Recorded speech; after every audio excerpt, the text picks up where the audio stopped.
First of all అమ్మాయిలకు నచ్చాలి కదా. ఏ అమ్మాయిలకు నచ్చాలి? అవన్నీ కాదు కానీ ఏంది చెప్పు, నీ కథ ఏంది చెప్పు. ఏంటి అసలు ఇంట్లో ఉండాలని ఉందా లేదా నీకు? అసలు ఏమైంది ఇప్పుడు? ఏమైందని మాట్లాడకముందు నాకు కోపం తెప్పించకు. ప్రతిరోజు నీకు ఎన్నిసార్లు చెప్పినా ఇదే రిపీట్ అవుతుంది తెలుసా. అదే ఏంటి రిపీట్? ఏంటిది? ఏం రిపీట్ చేస్తున్నా? ఎప్పుడు లేచినావు అంటున్నా. మార్నింగ్ 7కి లేచిన. మార్నింగ్ 7కి లేచినావు, అన్ని పనులు చేసుకున్నా. సరే చేసుకున్నావు, అంతా ఓకే. కానీ నువ్వు ప్రతిసారి నీకు బీరువా నిండా చీరలు పెట్టుకొని ఆ నైటీ మీద ఎందుకుంటున్నావు చెప్పు. నువ్వు నాకు సమాధానం చెప్పు.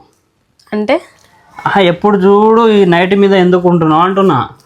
పాపకి ఫీడింగ్ ఇవ్వాలి కదా. పాప ఆల్రెడీ అన్నం తింటుంది, అన్నీ చేస్తుంది. పాపకి ఏం కావాలో మొత్తం తినిపిస్తున్నాను. అన్నం ఒకటే సరిపోదు, పాలు కూడా కావాలి కదా. అంటే ఇక నా జీవితం అంతా ఇక ఈ నైటీ మీదనే నేను చూసుకుంటా కూర్చోవాలి. ఇక ఎందుకు? మన ఫంక్షన్ లో కట్టుకున్నా కదా శారీ, మన ఎంగేజ్మెంట్